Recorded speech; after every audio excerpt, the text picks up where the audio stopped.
in. Hi Meg, I'm Katie. I'm your CNA for today. I'm here to do some exercises on your shoulder. Is that okay? Yes. Great. I'm going to go ahead and wash my hands. I'm just going to check your ID. You are Meg. Thank you. Go ahead and pull your privacy curtain.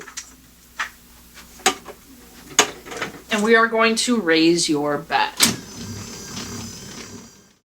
Now for range of motion of the shoulder, what we're being asked to do is we're being asked to provide specific exercises to our patient's shoulder.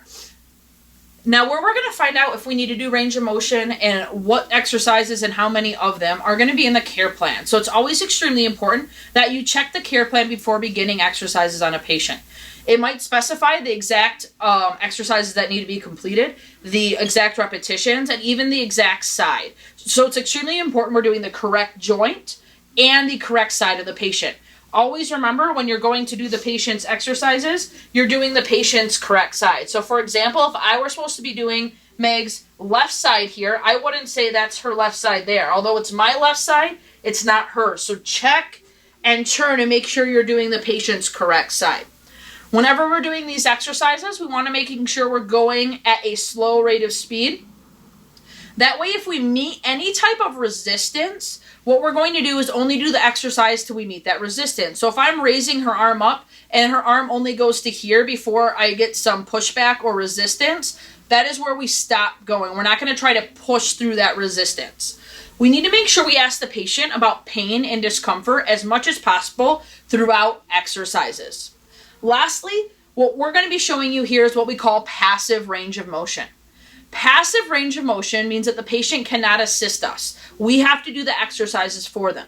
Imagine a patient that may have a paralyzed arm, a weak arm, or an affected arm. So we have to support the patient with one hand above the joint and one hand below the joint. For this specific exercise, range of motion of the shoulder, for the state exam, the care plan is asking us to do two different exercises. Flexion and extension, which is bringing the arm all the way up and all the way down. And then abduction and adduction, which we're bringing the arm so it's parallel and then back down towards the body. They're asking us to do 3 repetitions of each exercise. And once again, it's going to be passive range of motion. The care plan has asked me specifically for now. I'm going to be doing the left side. At the state exam, make sure you're paying attention to which side the care plan states for you to do. For example, at the state exam for range of motion, it will say range of motion of shoulder, left side. So make sure you're following correct joint, correct side. All right, Meg, we're going to go ahead and get started with your left shoulder here. Okay. So I'm only going to uncover your left shoulder. Remember, as a reminder, we do not want to use medical terms, and we need to explain what we're going to do before we do it and as we're doing it for our patient. That indirect care piece is extremely important. So Meg, what I'm going to do for the first exercise on your shoulder is we're going to bring your arm all the way up and all the way back down. Okay? You let me know if you have any pain or discomfort. We're going to do this 3 times. Okay. So I'm going to hold your lower arm and right up here by your shoulder. We're going to bring it all the way up and all the way down. Now, as a reminder too, what we could do is raise the head of the bed up. Is it okay if I raise the head of the bed, Sure. Meg? And what this will do is help prevent the headboard from getting in the way. So we've done 1 exercise, Meg. We can do another 2. There's 1. Still feel okay? Yep. Perfect. This is your last exercise here. Nice and slow. Our last exercise, we're going to bring your arm out to the side like this and then back in. Okay. Once again, let me know if you have any pain or discomfort. Okay.